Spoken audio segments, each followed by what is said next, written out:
सीताराम अपने किताबिया में जोन वे लिखिन ओमा लिखत हैं कि जोन मेहरुए रही उनके आवाजाही अंग्रेजन के घरन में जहाँ वह रुका रहे वह होत रही कि उन्हें चीन ही नहीं पावत रहा काहे कि वो बुरका पहन के आवत रही और क्यों पहचान नहीं पावे कि किए हुए।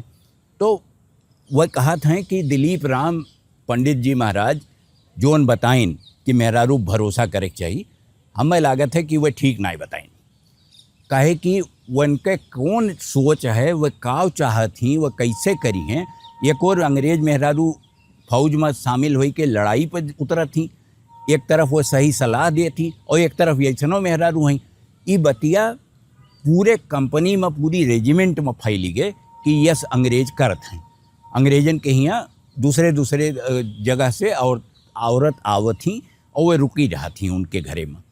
तो अब सीताराम का इलाज की ये बात अगर दब जाए तो बहुत अच्छा हो, ये अगर फैली तो इसे कंपनी के बदनामी बहुत हुई और कंपनी के जोन एक ठू मॉरल होते हैं ना, नैतिक उनके जोन ऊपर वो झंडा ऊंचा किए रहते हैं वो नीचे हो जाए। लेकिन ये बतिया कैसो कई के रुकी ना, ये बात फैलते चली गए और फैलत दिल्ली तक पहुंच गए, जहां वह सब रहे। कलकत्ता पहुंच गए जहां अंग्रेजन के आपन वो बनाए रहे राजधानी, और सब का पता चली गए कि एक गड़बड़ कंपनी के सिपाही किन है और कंपनी के सिपाही कर ओका भुगतान करे के पड़ी, ओका कीमत चुकावे के पड़ी।